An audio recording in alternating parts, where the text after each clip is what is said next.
Welcome back. Welcome back, guys. Welcome back. If you're watching this now, you've seen the last one I did for UFC 303, where I did the predictions. And some of you guys liked it, some of you didn't. That's fine. I'm gonna try to roll out another one.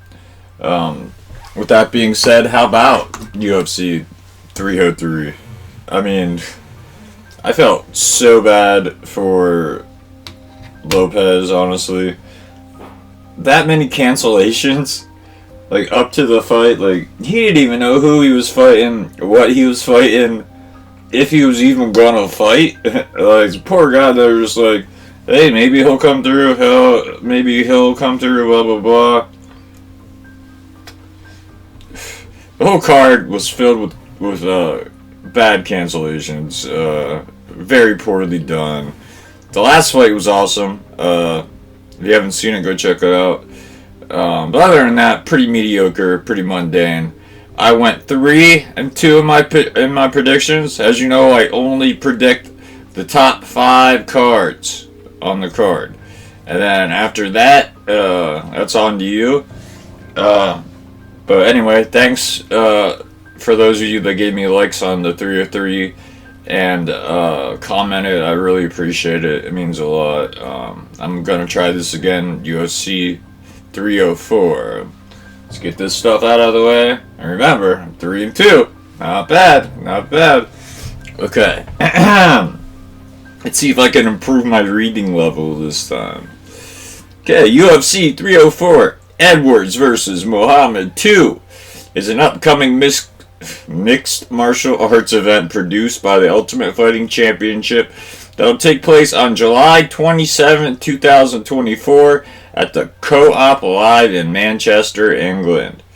The fight will start at 6 p.m. Eastern Standard Time. That's the start of the prelims. So that means those guys over in England that are English fans are going to be fighting at like 5 a.m. Imagine that. That's just absolutely ridiculous. Talk about party all night. Party on Garth. Party on Wayne. But let's just get right into these guesses and what I think is going to happen. First fight. Arnold Allen, 19-3-0 versus Giga Chagadsky, 15-3-0. Or as I like to call him, Giga Chad. He's the King Chad. Other Chads like flock to his Chaddom, his Chad castle, and he absorbs their power and he becomes the ultimate Chad. It's true. Ask MMA Guru. I'm sure he'll verify that this is 100% fact. I've watched these guys on and off for the last little bit of time. Nothing really special that stood out yet. Very impressive fighters. I just have a lot of beef with people named Chad in the real world. I got like one Chad I like, maybe 2 Chads I like. So for this fight, I'm going to take Arnold Allen over Giga Chad. He's going to put a stop to Giga Chad. And probably KO. No, wait. Decision. I'll go decision into Arnold Allen. Flyweight. We have Mohamed Mokaev at 12-0. 1 no contest. He's on I guess a streak. I don't know. I don't know when that no contest happened. He's versus Manel Kape, 19-6-0. First of all, I don't like this Manel Kape guy. I've seen him try to like beef with Izzy, like during that one, the Pierre fight a while ago, just talking crap. It's like, dude, you're 5'2", calm down. I know you want the highlights to be on you, the spotlight. I understand that's what you want, but you're not there yet, and you need to chill out. Well, anyway, I guess that like these two got into like a big scrap outside the UFC PI. They were like, I think Manel went up and like punched Mokaev in the face and like headbutted him or something onto the ground, and like Manel's team is saying like Muhammad's Russian. He says the Russians, they didn't do nothing because they're a bunch of punks, according to him. But with that being said, I still don't like it. You still don't got my magic, my juju on your side. So I'm taking Muhammad Makaev. And I'm really hoping he beats Manel Kape. Even though, like I said, these are what I want to happen, not really what I think are happening. Sometimes I switch up. Sometimes I don't. I don't know. I'm a man of mystery. Deal with it. Or don't deal with it. I don't care.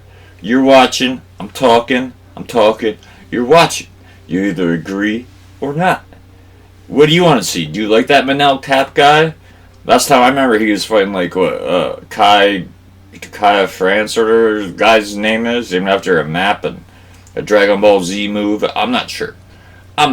Some people like those weight classes. I don't. Not interested. Don't follow them that closely. I try to watch what I can. Don't know. Not an expert, dude. Not an expert. I'm just trying this out. Just trying to dipping my toes. Dipping my toes in the fight pool. And the fight pool is filled with the blood of the weak. Next. Oh, we got Saul over next door. That's great. Thanks, guy. Next, lightweight. Bobby Green. Bobby the King Green. 32-15-1 versus Paddy the Baddy Pimblett. 21-3-0. I don't know how I feel about Paddy Pimblett. Ever since I heard him yelling to Ariel about to pay him for interviews and shit like that. Not everyone gets paid for interviews, and if you want paid for everything you do, you should at least be entertaining enough that it warrants it. But don't sit there and talk crap because some guy or an outfit doesn't want to pay you. Okay? Like, maybe you think you're bigger than what you really are. Maybe you need to chill out. Maybe you need to calm down and build up that brand, build up that hype so people would be willing to pay for you. But most of these interviews, MMA shows, you gotta remember, MMA, it just turned into like a sport in the last decade. You're not the Michael Jordan of it. I'm surprised you've gotten this far. After watching that display against Tony Ferguson, you should just frankly be embarrassed, because everyone that knows, I love Tony, don't get me wrong, I followed Tony Ferguson since the Ultimate Fighter days, but there's just something not there, something not. He needs to probably hang it up. He's too many kicks, punches to the head. The style's just not working. I don't know what you want to call it. If you know what it is, comment below. I'm sure Tony will be glad to fucking hear it, know what to do, and how to fix it. I'm taking Bobby Green in this fight because he's the king. Bobby Green is the king. He's the guy. He is the guy. I'm gonna go rip the soul out of this guy's hand and leather face the shit out of him. It's ridiculous. Why are you doing this right now on the 4th of July? But yeah, I'm going with Bobby Green for my third pick over Paddy the Baddy Pimblett. But I am impressed how big Paddy Pimblett blows up when he's not fighting. I'm sure that cut takes a lot out of him. So I really hope that he could manage that a little bit better, so that he could, that probably takes a lot of energy. Oh my god, quit fucking cutting shit. These fucking people, dude. I'm telling you what. No, yeah, you're right next to a recording studio, guy. Let's fucking calm it down. Next, we got Tom Aspinall, 14-3-0, the current interim heavyweight champ, versus Curtis Blades, 18-4 with one no contest. They were scheduled to fight before, and in the first 15 minutes, Tom Aspinall broke his leg, or he blew his knee out or whatever. Went down. I think Curtis got the TKO. I don't know how that technically works. But yeah, he's been wanting that back for a while. That's what put Tom out. And I know you guys want to see Tom fight Bones Jones. So do I. We all do. We want to unify that heavyweight belt so we have a clear, undisputed champion. All these belts floating around isn't cool. What are you gonna do about it? What are you gonna do about it? I'm just gonna say I'm gonna take Tom Aspinall. Like that, he beat up that Sergey guy, Sergey, however you pronounce it. He's like a mini, not a mini, but he's like a Brock Lesnar, but more compacted together. And Brock was juiced to the gills. He was ready. He was absolutely ready for all that crap. And well, he went through him. He took him out. I'm pretty sure. I have a lot of fighters in my head. I could be wrong. Correct me below if I'm incorrect, but I'm pretty sure that's what happened. I want to see Tom win. I want to see him take that win, roll that over, and potentially fight John Bone Jones and unify this title, this belt, so we can stop debating who the true undisputed heavyweight champ is. And lastly, we got the main card. Leon Edwards, 22-3-0, 1 no contest. Bilal Muhammad, 23-3-0, 1 no contest. This is the second time they did this. The last time it went to hell because of an eye poke. It looked like Bilal was crying like a little girl. He wanted out. I think it was just an excuse not to fight. If you disagree, if you agree, comment below. Well, give me a like. I mean, he's been in denial this entire damn time, and it's hard to say what's what.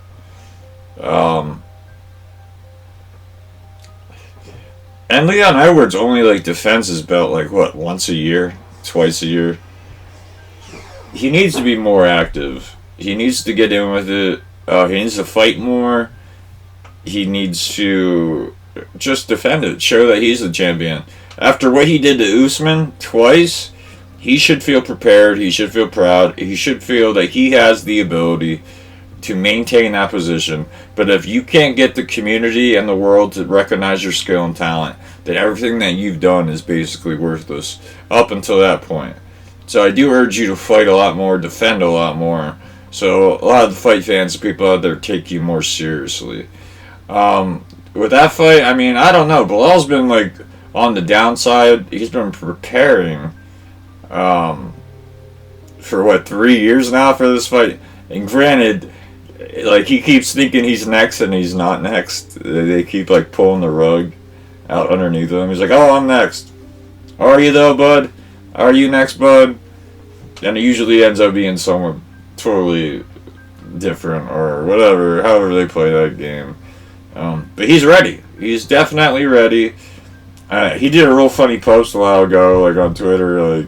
He envisions how the fight goes, and he got clowned by the Twitter community and the fan base because he didn't even knock him out in the prediction. He won by decision. So I guess Bilal was really known as being a very uninteresting fighter, you could say. Whereas with Leon Edwards, Leon Edwards isn't really that interesting either. That whole headshot, I think that was just a matter of luck. He lost that whole fight up until that last moment with that head kick. And if that didn't happen, or he missed, or got blocked, or deflected, Usman would probably still be the champion right now. But in this one, I'm gonna hop on I'm gonna stay on the Leon Edwards fight train. I'm gonna say Leon Edwards retains his belt, stays the champion, and Bilal Muhammad wasted the last 3 years of his life in that wrestling practice for absolutely nothing.